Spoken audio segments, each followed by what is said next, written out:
separating haploid from diploid. So here we're going to start with the mature sporophyte, which in our case would be the pine tree. So this pine tree would be diploid and heterosporous, meaning it produces both female ovulate cones. And then you have male pollen cones.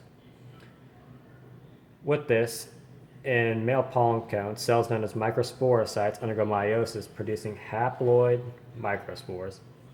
Microspore just generally denotes that the spore is indeed male. And in ovulate cones, cells called megasporocytes undergo meiosis, producing haploid megaspores. So here we have our megaspores, and they are female. And both these undergo meiosis in order to get to that point. So here you're changing ploidy from diploid to haploid in the process of meiosis. After this, the haploid microspores develop into male gametophytes whose sporangia are pollen grains. Now, while this may sound weird at first, gymnosperms don't actually produce antheridium in the same way that bryophytes do, so the pollen grains fill that same role that antheridium used to in bryophytes. In the case of the haploid megaspores, these develop into female gametophytes, which contain an ovule and an archegonia, which is the female sporangia.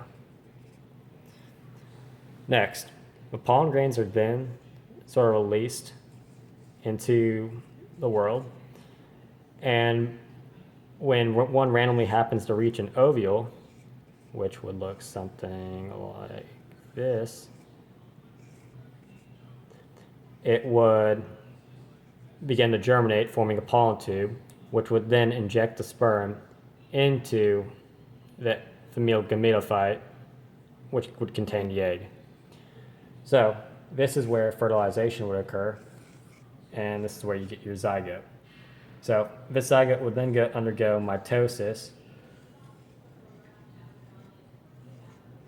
in which you now have an embryo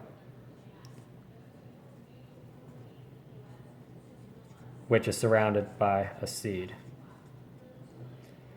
And this embryo would consist of, or the seed, I should say, would consist of an embryo, a food supply, and a seed coat, which would protect it for when it does indeed get planted.